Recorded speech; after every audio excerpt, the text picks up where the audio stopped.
সংস্কারে চলমান প্রক্রিয়া জানিয়ে বিএনপির জ্যেষ্ঠ যুগ্ম মহাসচিব রুহুল কবির রিজভী বলেছেন, এই সংস্কারের জন্য সবকিছু আটকে রাখা গ্রহণযোগ্য হবে না। সংস্কারের কথা বলে গণতন্ত্রের পথ আটকে রাখবেন, এটা মানুষ স্বাভাবিকভাবে নেবে না। সোমবার দুপুরে মুন্সিগঞ্জ জেলা বিএনপির আংশিক আহ্বায়ক কমিটির সদস্যদের নিয়ে শহীদ রাষ্ট্রপতি জিয়াউর রহমানের সমাধিতে শ্রদ্ধা জানান রুহুল কবির রিজভী। পরে তিনি জানান, অন্তর্বর্তী সরকারকে নির্বাচনের রোডম্যাপ দিতে হবে যেন জনগণের বঞ্চনার দুঃস্বপ্ন দূর হয়। এ সময় সমালোচনা না নিতে পারলে উপদেষ্টার পদ ছেড়ে রাজনৈতিক দল করারও আহ্বান জানান রিজভী। বলেন, বিরুদ্ধাচরণ নয়, আরও দায়িত্বশীল হতে সরকারের সমালোচনা করছে বিএনপি।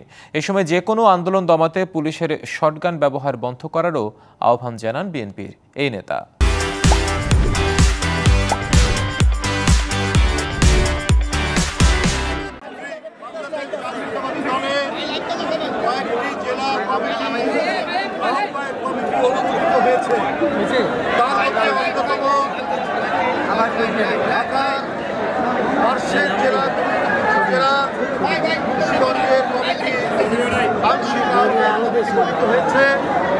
এই কমিটিতে দেশের বিশিষ্ট উদ্যোক্তা, সাবেক মন্ত্রী, সাবেক এমপি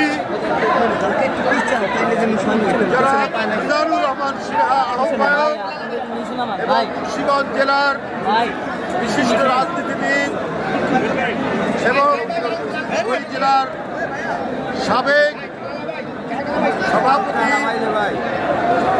জনাব আব্দুল হাই, যিনি সাবেক মন্ত্রী ছিলেন, তার বরিষ্ঠ ভ্রাতা, যিনিও দীর্ঘদিন এই বিএনপির বিভিন্ন রাজনৈতিক নেতৃত্বে ওই জেলাকে সুসংগঠিত করেছিলেন, জনাব মহিউদ্দিন ভাই।